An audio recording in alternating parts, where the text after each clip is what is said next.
Welcome, everyone, to vpod.ai. I'm your host, Mike, and I'm joined by our guest expert, Susan. You can sponsor this podcast for just $25. Your message will be featured across major platforms like Apple Podcasts, Amazon Music, Spotify, and more. If you're interested, visit vpod.ai to get started today. Now, I want you to picture a scenario that has probably happened in your kitchen at some point.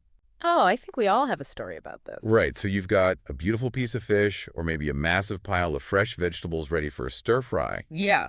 You turn the dial on your stove all the way up to high because you want that perfect blistering sear. You need that intense heat. Exactly. You reach for a bottle, pour a glug of cooking oil into the pan, and, well, you wait. But you look away for just a few seconds, and suddenly the smoke detector is screaming. The dog is barking in an absolute panic. Yes, and your kitchen smells like burnt tires. We have all been there. We really have. It completely ruins the vibe of your dinner.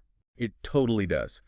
But beyond just ruining the mood, do you actually know what is happening to that oil at a microscopic level while it sits there absorbing all that intense heat? It is a question most home cooks never really stop to ask, and answering it is exactly our mission for today's exploration. Which I am very excited about. We are going to decode the complex science of high-heat cooking oils, because what happens in that skillet is not just about achieving a golden crust or, maximizing the flavor profile of your meal. Right. There's a lot more going on. It is fundamentally about chemistry. It's about your cellular health and knowing exactly which liquids in your pantry can genuinely take the heat. Right. We are going to look at the exact temperatures that turn a healthy dinner into a chemical hazard. And obviously, we will map out the absolute best options to keep your meals delicious and safe for your body. Exactly. Let's start right there with that smoke alarm scenario. Because the central concept we need to grasp right out of the gate is something called the smoke point. A very crucial term. Right, so if you're cooking and your pan starts billowing thick smoke, you haven't just made a culinary error. You've actually crossed a critical chemical threshold, right? Precisely. The smoke point is a visual indicator of unseen chemical breakdown. It's kind of like a car engine overheating. That is a great analogy. When an oil reaches its specific temperature limit, the fat molecules literally begin to fall apart. And they don't just disappear in thin air. No, they don't. They convert into entirely new, harmful compounds, most notably peroxides and aldehydes.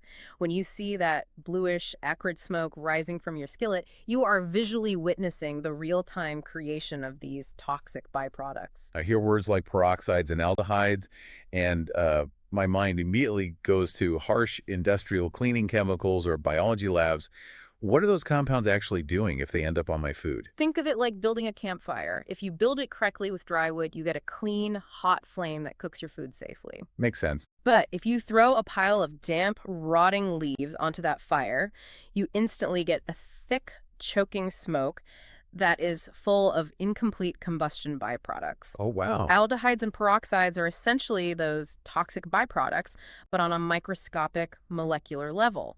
When you ingest them, they create a state of oxidative stress in your body. So eating food cooked in burnt oil is basically introducing a slow-moving chemical rust into your system. That is a highly accurate way to visualize it. The literature clearly indicates that consuming these degraded chemicals on a regular basis is highly problematic. It causes real damage. It causes cellular damage, and over time, that cumulative stress can even lead to damage within your DNA. That is terrifying. It is. You might be cooking a perfectly healthy piece of lean protein or a nutrient-dense vegetable, but if the oil carrying the heat has fundamentally degraded, you are introducing elements that actively wage war against your health. Okay, we clearly need a hard and fast rule to avoid that. Standing at the stove, how do you know if you were in the safe zone? You need to know the numbers. Right.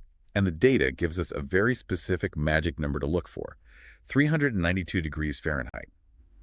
If you are going to be applying high heat, you absolutely must select an oil with a smoke point of 392 degrees or higher. Anything lower than that, and you are literally playing with fire.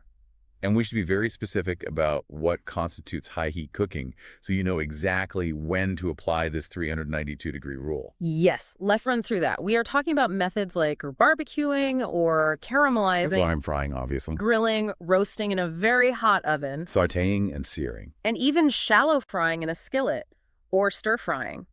Whenever you are utilizing one of those methods, you are likely pushing the temperature of your pan up to or beyond that critical threshold. So that is your mental checklist right there. Keep it in mind every time you turn the dial up. I noticed the literature highlights some absolute super performers in this category.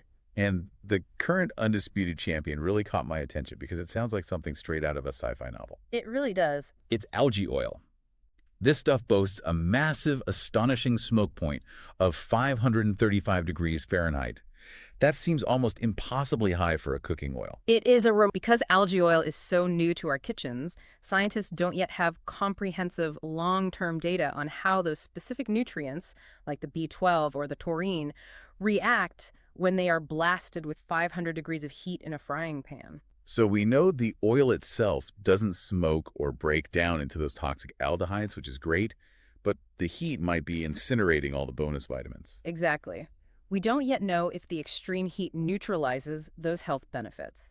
It is an evolving frontier in food science. You get the safety of the high smoke point, but the nutritional jury is still out on what survives the sear. That makes you wonder about the chemistry happening right under our noses. Let's step slightly down the temperature ladder to something a bit more familiar. Let's do it. I always thought of avocados strictly for making guacamole or spreading on toast, but avocado oil sits pretty with a smoke point of 482 degrees Fahrenheit. Yep. Can it really take that much heat without degrading? It absolutely can. And what is wonderful about avocado oil is that it is extracted directly from the fleshy green part of the ripe fruit, not the pit or a seed. I never thought about that. Because of that, its health profile is thoroughly documented and highly beneficial. It is exceptionally high in monounsaturated fats, which are fantastic for cardiovascular health, and it delivers a great dose of vitamin E, carotenoids, and antioxidants. That sounds like a powerhouse. It is, but the truly functional aspect of avocado oil lies in its concentration of phytosterols. Phytosterols. Okay, break that down for me because it sounds a bit intimidating. Yeah. How does a phytosterol actually help the person listening right now? It is actually quite elegant.